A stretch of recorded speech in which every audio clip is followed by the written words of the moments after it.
सोलापूर शहरात आषाढी वारीनिमित्त शेगावहून पंढरपूरकडे जाणाऱ्या संत श्री गजानन महाराजांच्या पालखीचे टाळ मृदुंगाच्या गजरात आणि गणगण गणात बोतेच्या जयघोषात उत्साहात स्वागत करण्यात आले। रूपा भवानी चौक येथे महापौर विनायक कोंडाल यांच्या हस्ते पालखीचे पूजन करण्यात आले। यावेळी महापालिका आयुक्त डॉ. सचिन ओंबासे, पोलीस आयुक्त एम. राजकुमार, उपमहापौर, पदाधिकारी, लोकप्रतिनिधी तसेच भाविक आणि वारकरी मोठ्या संख्येने उपस्थित होते। महापौर विनायक कोंडाल यांनी सांगितले की 18 आणि 19 जुलै रोजी पालखीचा सोलापूर शहरात मुक्काम असणार असून सुमारे 700 वारकरी या सोहळ्यात सहभागी होत आहेत।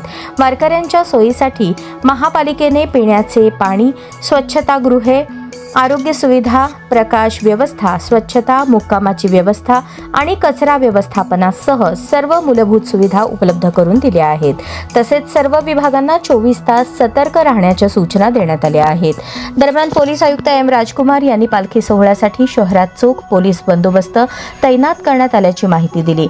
वाहतूक सुरळीत राहावी यासाठी विशेष नियोजन करण्यात आले असून नागरिकांनी वाहतूक नियमांचे पालन करून प्रशासनाला सहकार्य करण्याचे आवाहनही त्यांनी केले।